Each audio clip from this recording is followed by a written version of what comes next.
I do sit in the middle in terms of I am apprehensive about of who's coming in. Of course, I think there's always that element of uncertainty though within any football club when a takeover is looming. But listen, I think it's gone stale under the current ownership of the football club, and it has been for a number of years now. Footballing decisions haven't been right. The structure of the football club, from the way we recruit players, from the way we bring in a manager, and the results are there for all to see with the way that the club has dropped down the League Two table over the past 4.5 years. I'm genuinely worried at where the club is heading. We've had a 7th, 9th, 12th, 16th place finish since we were demoted in 2020. That's a downward spiral, obviously. I agree with you. I do think we do need to roll the dice.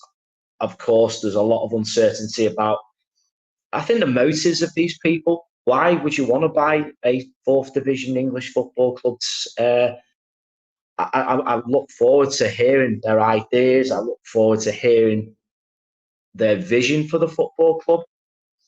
Will we agree with everything they say and do? Probably not.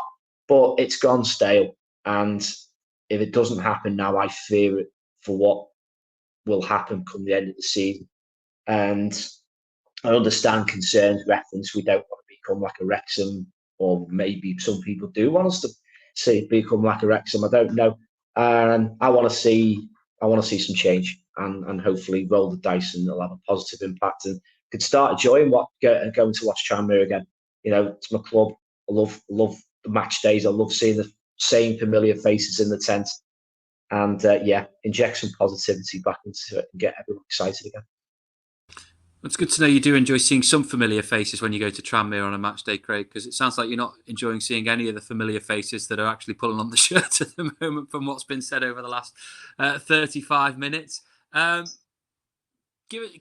We don't know much about who's involved. We know a few names. We've heard ridiculous names. I mean, they might not be ridiculous. It might well come into fruition. I mean, who could have seen what's happened at Wrexham and some of the names who've invested in Burnley or Birmingham over the last few years? It is an utterly mad scenario. But what do you want to see from a takeover? You've said you'd like them to explain their motives and what they want to do. Well, what for you? If I was to say to you, these are the 3 key issues that need sorting, and believe me, the list is a lot longer than 3. But what would those 3 issues be? Well, the football and structure of the club as well. Money in the short term. If they're in time for January, the manager, I'm afraid, is going to have to go. I want to clear out of the backroom team, and then of course they've got to make this decision. Do they stay at Prenton Park? Are they looking to ground move? Facilities need improving at Prenton Park. We've got some of the highest season ticket prices in the league. We've got toilets that don't flush. We've got lights that are not working. We've got a lack of staff in some of the bars. Improve the match day experience for supporters. I took the girls under 11s football team. There was 20 of us to the flag waving experience against Bradford, and you're taking them into areas of the football club that are really shoddy, and they've not been to Prenton Park before, and they go away with a negative impression about our facilities and what we offer. And in the short term, little things like that go a long, long way. Just improving the match day experience for fans.